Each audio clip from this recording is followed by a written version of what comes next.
Good evening, and thank you for joining us tonight for an extraordinary report that touches on music, politics, free speech, immigration law, and the power of performance art to ignite global debate.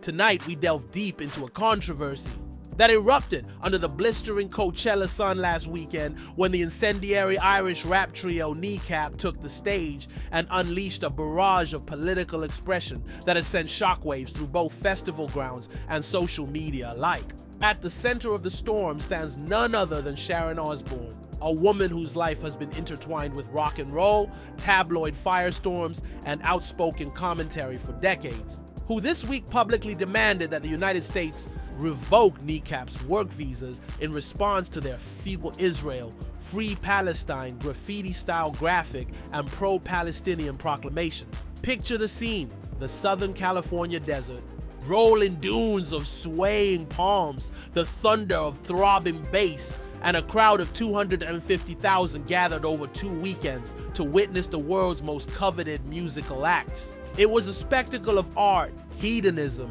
and cultural spectacle, crowned by headliners who spanned hip-hop royalty, pop icons, and electronic visionaries. Yet it was a trio cloaked in leather jackets and balaclavas that would end up stealing the spotlight for reasons their creators surely never intended. Kneecap, Moglai Bap, DJ Provai, and Mo Chara had already made headlines for their unapologetic use of the Irish language in hit singles like CERTL and Get Your Brits Out, and for their 2024 BAFTA-winning documentary film that chronicled their rise as working-class Irish language road warriors. But this year, at the main stage of Coachella, the festival that has become synonymous with boundary-pushing art and the blurring of entertainment and activism, they took things to a new level of confrontation. Midway through their set, as synthesizers stuttered and drums pounded, a massive LED backdrop lit up behind the rappers, declaring in bold white letters on a blood-red field, "Fuck Israel, Free Palestine." The crowd, a kaleidoscope of youth culture, tattooed hipsters, and sunburned festival goers, erupted into cheers and chants. On stage, Frontman Mo Chara raised his fist, his voice crackling through a microphone. "The Irish, not so long ago, were persecuted at the hands of the Brits, but we were never bombed from the skies with nowhere to go, whereas the Palestinians have nowhere to go. This is their fucking home, and they're being bombed from the sky." With that, the trio pivoted into CERTL, a thrumming call for truth and freedom, waving Palestinian flags and leading the crowd in an impassioned Free Palestine chant that rippled out across the polo grounds. Enter Sharon Osbourne, 72-year-old music manager, television personality, and mother of Ozzy Osbourne's talented brood, who this week took to X, formerly Twitter, to express her outrage. Kneecap have taken their performance to a different level by incorporating aggressive political statements. She wrote, invoking her trademark bluntness. "I and this band openly support terrorist organizations. I urge you to join me in advocating for the revocation of Kneecap's US work visas." Her call to arms, a demand that festival organizers and the United States government strip the rappers of their legal permission to perform, sowed fresh division, with some echoing her condemnation and others decrying it as a chilling attack on free speech. Let's unpack the layers of this controversy, starting with Kneecap's own perspective. Representatives for the group told The Independent that the statements were not aggressive, but rather reflections of lived tragedy. "Murdering 20,000 children is aggressive," they declared. "Executing 15 medics and burying them on their ambulances too is aggressive." They pointed directly to the human cost of the conflict, refusing to sanitize their message for corporate sponsors or festival bookers. In a world where messaging is often softened, their stark juxtaposition of Ireland's past suffering with Palestine's present plight resonated with many. Yet it also collided head-on with the US government's complicated stance on the Middle East and with the mainstream entertainment industry's preference to keep politics off the main stages. For decades, Coachella's parent company Goldenvoice has walked a tightrope between art and commerce. While the festival's ethos has long celebrated artistic expression, hosting avant-garde performances by Nobel laureates, drag icons, and spoken word poets, It has also relied on the backing of corporate sponsors and a global touring model that demands political neutrality. Despite reports that Goldenvoice had been unaware of Kneecap's intentions when booking them for the first weekend, the festival re-invited the trio for the second weekend, a decision that Osbourne explicitly criticized, allowing them to perform again, she fumed, suggests support of their rhetoric and a lack of due diligence. In her view, Goldenvoice's silence in the face of explicit condemnation of Israel was tantamount to tacit approval and a direct affront to Jewish staffers at the festival, including members of Kneecap's own management company, Independent Artist Group, who employ multiple staff of Jewish heritage. At the core of Osbourne's demand is a fierce belief that performing artists should refrain from espousing political views that cross certain lines, particularly when those views condemn a sovereign state or echo the language used by international terrorist organizations. This stance is hardly new for Sharon, who shot to fame in the early 1990s as the outspoken co-host of The Tonight Show with Jay Leno, then soared to household prominence on the Osbournes reality series alongside her husband Ozzy and their children. Over the years, she has sparred with politicians, rock stars, and anyone else she deems unworthy of grace. Yet her call for a visa revocation, a legal hammer rarely wielded against a political performer on American soil, marks one of her boldest political statements in recent memory. Critics of her stance have been equally vocal. Free speech advocates argue that revoking visas based on political expression is a violation of the First Amendment principles that allow the United States to remain a beacon for dissenters and political exiles. When we begin deporting or refusing entry to artists for having the wrong political opinion, we erode the core values that define America, said ACLU attorney Maria Villanueva in an interview. Even if you disagree with the message, a democratic society cannot unilaterally strip a performer of their right to be heard.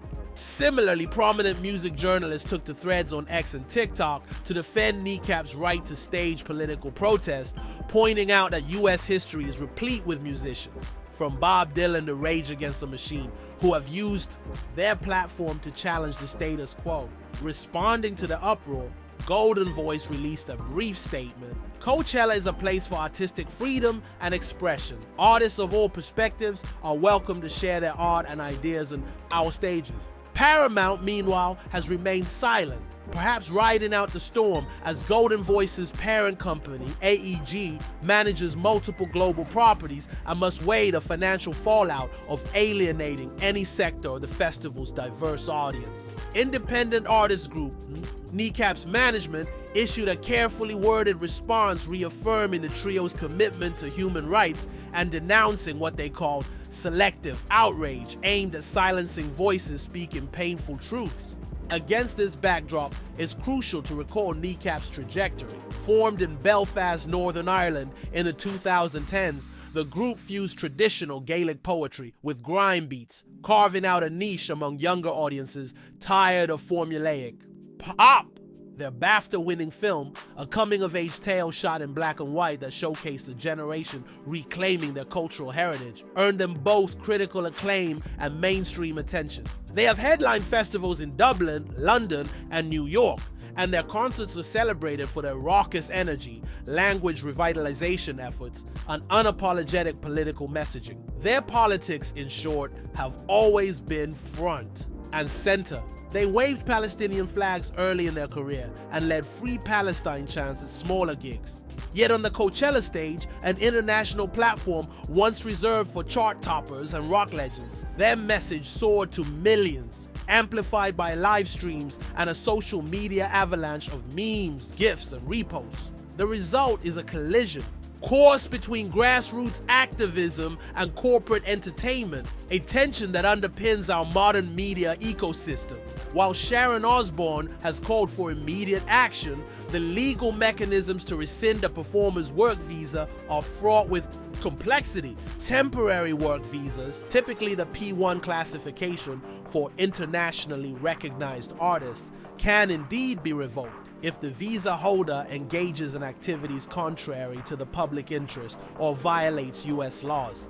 But the grounds for revocation must be clearly defined in federal regulations, and it remains to be seen whether political speech alone constitutes grounds for such action. Advocates on both sides anticipate a high-profile legal battle. If Kneecap is denied re-entry, the case could end up before federal immigration judges, and perhaps even the Supreme Court, raising questions about the boundary between national security, public order, and freedom of expression. Beyond the courtroom, the cultural ripples continue. In the days since Osbourne's demand, tickets for Kneecap's upcoming US tour, set to touch down in New York, Chicago, and Los Angeles, have spiked on resale platforms, suggesting that controversy has only heightened their mystique. Meanwhile, Lee's social media influencers on both sides have mobilized, with pro-Kneecap supporters rallying fans to buy official tour merchandise as a show of solidarity, and pro-Osbourne voices pledging to boycott venues that book the trio.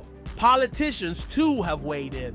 A handful of Republican senators have called on Homeland Security to investigate whether Kneecap's message constitutes a threat to national security, while Democratic representatives have defended the group's right to peaceful protest. As the dust settles on the desert sands, one thing is clear: the controversy over Kneecap's Coachella performance and Sharon Osbourne's vocal condemnation has cast a spotlight on the uneasy alliance between art, commerce, and political dissent.